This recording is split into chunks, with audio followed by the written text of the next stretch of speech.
Hi hello ನಮಸ್ಕಾರ friends, welcome back to Meghna's cooking channel. ಇವತ್ತಿನ recipe ಬೇಳೆ ಹೋಳಿಗೆನ ಒಂದು ಚೂರು ಫೇಲ್ ಆಗದೆ ಇರೋ ರೀತಿ, ಫಸ್ಟ್ ಟೈಮ್ ಮಾಡೋರು ಕೂಡ ತುಂಬಾ ಚೆನ್ನಾಗಿ ಮಾಡೋ ರೀತಿಯಾಗಿ ಈ ವಿಡಿಯೋದಲ್ಲಿ ಶೇರ್ ಮಾಡ್ತಾ ಇದ್ದೀನಿ. ತುಂಬ ಅಂದರೆ ತುಂಬಾ ಚೆನ್ನಾಗಿ ಬರುತ್ತೆ. ತುಂಬಾ ಟೇಸ್ಟಿಯಾಗಿರೋಂತಹ ಈ ಬೇಳೆ ಹೋಳಿಗೆ ಮಾಡಲಿಕ್ಕೆ ಯಾವುದೆಲ್ಲ ಟ್ರಿಕ್ಸ್ನ ಯೂಸ್ ಮಾಡಿದ್ದೀನಿ ಅಂತ ವಿಡಿಯೋನ ಕೊನೆಯ ತನಕ ನೋಡಿ, ಹಾಗಾದರೆ ಗೊತ್ತಾಗುತ್ತೆ. ಮೊದಲಿಗೆ ನಾನಿಲ್ಲಿ ಒಂದು ಅಗಲವಾದ ಪಾತ್ರೆನ ತೊಗೊಂಡಿದ್ದೀನಿ. ಈ ಗ್ಲಾಸ್ ಅಳತೆಯಲ್ಲಿ 1/4 ಕಪ್ನಷ್ಟು ಚಿರೋಟಿ ರವೆನ ಹಾಕೋತಾ ಇದ್ದೀನಿ. ಚಿರೋಟಿ ರವೆ ಹಾಕಿ ಇದಕ್ಕೆ ಸ್ವಲ್ಪನೇ ನೀರು ಹಾಕಿಬಿಟ್ಟು ಚೆನ್ನಾಗಿ ಕಲಸಿ ಇದನ್ನು ಒಂದು 10ರಿಂದ 15 ನಿಮಿಷ ನೆನೆಯಲಿಕ್ಕೆ ಹಾಗೆ ಬಿಡಬೇಕು. ಇದನ್ನು ಜಾಸ್ತಿ ಹಾಕೊಂಡ್ರೂ ಓಕೆ. ಮೈದಾ ಹಾಗೆ ಚಿರೋಟಿನ ಯೂಸ್ ಮಾಡಿಕೊಂಡು ನಾನು ಹೋಳಿಗೆನ ಮಾಡ್ತಾಯಿದ್ದೀನಿ. 10 ನಿಮಿಷ ಹಾಗೆ ನೆನೆಯಲಿಕ್ಕೆ ಬಿಟ್ಟರೆ ನೆಂದು ತುಂಬ ಸ್ಮೂತಾಗಿ ಚೆನ್ನಾಗಾಗಿರುತ್ತೆ. ನೋಡಿ, ಇಲ್ಲಿ ಒಂದು 10 ನಿಮಿಷ ಆಗಿದೆ. ಈ ರೀತಿಯಾಗಿ ಕಾಣ್ತಾ ಇದೆ ನಿಮಗೆ. ನಾನಿಲ್ಲಿ 1/4 ಕಪ್ ತೊಗೊಂಡಿದ್ದೀನಿ. ನೀವು 1/2 ಕಪ್ ಆದರೂ ತೊಗೋಬೋದು, ಚೆನ್ನಾಗಿ ಬರುತ್ತೆ. ಹಾಗೆಯೇ ನಾನಿಲ್ಲಿ 1 ಕಪ್ನಷ್ಟು ಮೈದಾ ಹಿಟ್ಟನ್ನ ತೊಗೋತಾ ಇದ್ದೀನಿ. ನಾನು ಆ ಕಪ್ಪಲ್ಲಿ 1/4 ಕಪ್ಪಷ್ಟು ಚಿರೋಟಿ ರವೆ ತೊಗೊಂಡಿದ್ನಲ್ಲ, ಅದೇ ಮೆಜರ್ಮೆಂಟಲ್ಲಿ ಮೈದಾ ತೊಗೊಂಡಿದ್ದೀನಿ. ಹಾಗೆ ಸ್ವಲ್ಪ ಅರಿಶಿಣ ಪುಡಿ ಹಾಕಿ ಒಂಚೂರು ಉಪ್ಪು ಹಾಕಿಬಿಟ್ಟು ಚೆನ್ನಾಗಿ ಒಂದು ಸಾರಿ ಡ್ರೈ ಮಿಕ್ಸ್ ಮಾಡ್ತಾಯಿದ್ದೀನಿ. ಹಾಗೆಯೇ ಸ್ವಲ್ಪದಾಗೆ ನೀರನ್ನ ಹಾಕ್ಕೊಂಡ್ಬಿಟ್ಟು ಚಪಾತಿ ಹಿಟ್ಟಿನಕ್ಕಿಂತ ಸ್ವಲ್ಪ ಸ್ಮೂತಾಗಿ ಕಲಿಸ್ಕೋಬೇಕು. ಯಾಕಂದರೆ ಈ ರೀತಿ ಕಲಿಸ್ಕೊಂಡ್ರೆ ಹೋಳಿಗೆ ತೆಳುವಾಗಿ ಚೆನ್ನಾಗಿ ಬರ್ತವೆ.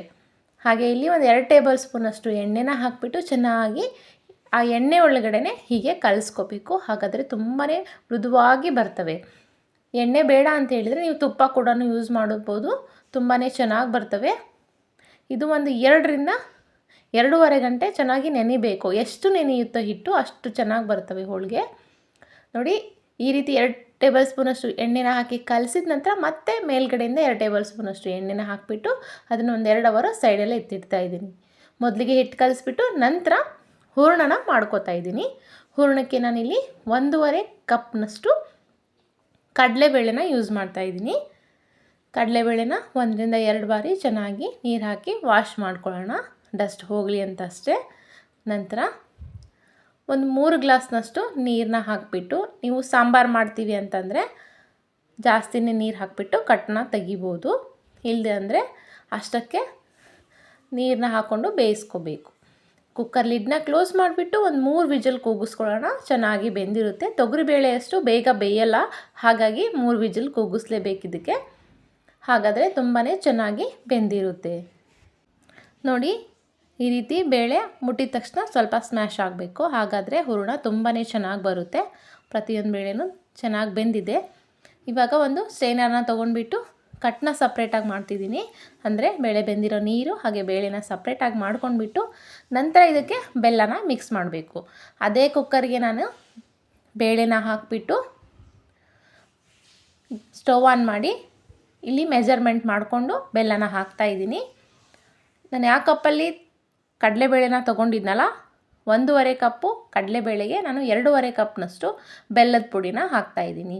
ಇದನ್ನು ಮೀಡಿಯಮ್ ಲೋ ಫ್ಲೇಮಲ್ಲಿ ಇಟ್ಕೊಂಡ್ಬಿಟ್ಟು ಚೆನ್ನಾಗಿ ಮಿಕ್ಸ್ ಮಾಡಬೇಕು. ನೋಡಿ, ಬೆಲ್ಲ ಕರಗಿದ ಮೇಲೆ ಈ ರೀತಿ ಬೇಳೆಗೆಲ್ಲ ಬೆಲ್ಲ ಹೀರ್ಕೊಂಡಿರುತ್ತೆ, ತುಂಬಾ ಚೆನ್ನಾಗಿ ಬಂದಿರುತ್ತೆ. ಒಂದು 10ರಿಂದ 15 ನಿಮಿಷ ಈ ರೀತಿ ತಣ್ಣಗಾಗ್ಲಿಕ್ಕೆ ಬಿಟ್ಬಿಟ್ರೆ ನೀಟಾಗಿ ಹೀರ್ಕೊಂಡಿರುತ್ತೆ ಬೆಲ್ಲ ಎಲ್ಲ. ಹಾಗಾದರೆ ಸಾಫ್ಟಾಗಿ ರುಬ್ಕೋಬೋದು ನಾವು. ಇವಾಗ ಒಂದು ಮಿಕ್ಸಿ ಜಾರನ್ನ ತೊಗೊಂಡ್ಬಿಟ್ಟು ನಾವೇನು ಬೇಳೆನ ಬೇಯಿಸ್ಕೊಂಡಿದ್ವಲ್ಲ, ಆ ಬೇಳೆನ ಇದಕ್ಕೆ ಟ್ರಾನ್ಸ್ಫರ್ ಮಾಡ್ಕೋತಾ ಇದ್ದೀನಿ. ಹಾಗೆಯೇ ಯಾರೆಲ್ಲ ನಮ್ಮ ಚಾನಲ್ನ ಮೊದಲೇ ಬಾರಿ ನೋಡ್ತಾ ಇದ್ದೀರೋ ಅವರು ಸಬ್ಸ್ಕ್ರೈಬ್ ಮಾಡಿ ನೋಡಿ, ಹಾಗೆ ಪಕ್ಕದಲ್ಲಿರೋ ಬೆಲ್ ಐಕನ್ನ ಪ್ರೆಸ್ ಮಾಡಿ. ಇದಕ್ಕೆ ಒಂದು 2 ಏಲಕ್ಕಿನ ಸಿಪ್ಪೆ ಬಿಡಿಸಿ ಹಾಕ್ತಾಯಿದ್ದೀನಿ. 1 ಬೌಲಷ್ಟು ಹಸಿ ಕೊಬ್ಬರಿ ತುರಿನ ಹಾಕ್ಕೋತಾ ಇದ್ದೀನಿ. ಹಸಿ ಕೊಬ್ಬರಿ ತುರಿ ಹಾಕೊಳ್ಳೋದ್ರಿಂದ ಟೇಸ್ಟ್ ಮಾತ್ರ ಅಲ್ಟಿಮೇಟ್ ಆಗಿರುತ್ತೆ, ತುಂಬಾ ಚೆನ್ನಾಗಿ ಬರುತ್ತೆ. ನೋಡಿ, ಈ ರೀತಿ ಫೈನಾಗಿ ಗ್ರೈಂಡ್ ಮಾಡ್ಕೊಳ್ಳಿ. ಈ ರೀತಿ ಫೈನಾಗಿ ಗ್ರೈಂಡ್ ಮಾಡಿಕೊಂಡು ನನಗೆ ಯಾವ ಸೈಜ್ ಬೇಕೋ ಆ ಸೈಜಲ್ಲಿ ಉಂಡೆನ ಮಾಡ್ಕೊಂಡು ಇಟ್ಕೊಂಡಿದ್ದೀನಿ. ನಿಮಗೂ ಯಾವ ಸೈಜ್ ಬೇಕೋ, ಸ್ವಲ್ಪ ದೊಡ್ಡದಾದರೆ ಸರಿನಾ ಸ್ವಲ್ಪ ಜಾಸ್ತಿನ ಹೂರಣ ತೊಗೊಂಡ್ಬಿಟ್ಟು ಅಳತೆನ ಮಾಡಿಟ್ಕೊಳ್ಳಿ. ಹೂರಣನ ಎಲ್ಲ ರೆಡಿ ಮಾಡಿ ಇಟ್ಕೊಂಡ ನಂತರ ನಾವು ಏನು ಮುಂಚೆನೇ ಕಲಸಿಟ್ಟಿದ್ವಲ್ಲ ಹಿಟ್ಟನ್ನು, ಅದನ್ನು ತೆಗೆದುಬಿಟ್ಟು ಹೀಗೆ ನೀಟಾಗಿ ಒಂದು ಸಾರಿ ಮಿದ್ಕೋಬೇಕು. ಎಣ್ಣೆ ಎಲ್ಲ ಚೆನ್ನಾಗಿ ಹಿಡಿಬೇಕು ಅದಕ್ಕೆ. ಆ ರೀತಿ ಚೆನ್ನಾಗಿ ಒಂದು ಸಾರಿ ಮಿಕ್ಸ್ ಮಾಡಿಕೊಂಡು ಇವಾಗ ಒಂದು ಟ್ರಾನ್ಸ್ಪರೆಂಟ್ ಪೇಪರ್ನ ತೊಗೊಂಡು ಅದಕ್ಕೂ ಸ್ವಲ್ಪ ಎಣ್ಣೆ ಹಚ್ಕೊಂಡು ಕೈಗೆ ಸ್ವಲ್ಪ ಎಣ್ಣೆನ ಸ್ಪ್ರೆಡ್ ಮಾಡ್ಕೊಳ್ಳೋಣ.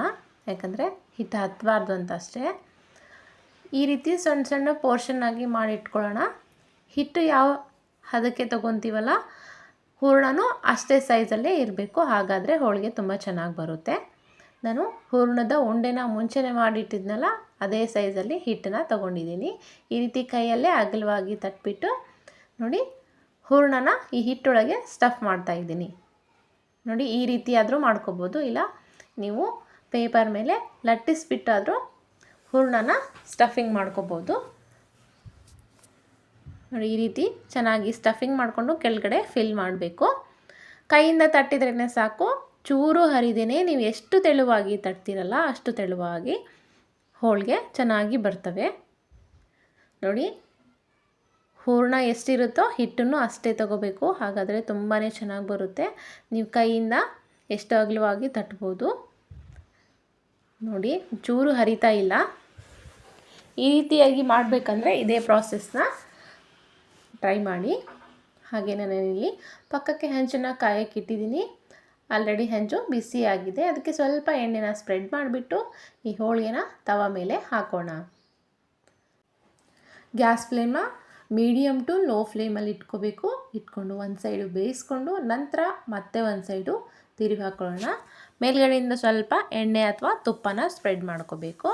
ಹೀಗೆ ಆ ಕಡೆ ಒಮ್ಮೆ ಈ ಕಡೆ ಒಮ್ಮೆ ಎರಡು ಸೈಡೂ ಚೆನ್ನಾಗಿ ಬೇಯಿಸ್ಕೊಂಡು ಬಿಟ್ಟರೆ ಬೇಳೆ ಹೋಳಿಗೆ ರೆಡಿ ಆಗುತ್ತೆ. ನಿಮಗೂ ರೆಸಿಪಿ ಇಷ್ಟ ಆಗಿದೆ ಅನ್ಕೋತೀನಿ. ಇಷ್ಟವಾದರೆ ಖಂಡಿತವಾಗ್ಲೂ ಟ್ರೈ ಮಾಡಿ. ಫಸ್ಟ್ ಟೈಮ್ ಮಾಡೋರು ಕೂಡ ಫೇಲ್ ಆಗೋದಿಲ್ಲ. ಕೊನೆ ತನಕ ನೋಡಿದ್ದಕ್ಕೆ ಧನ್ಯವಾದಗಳು.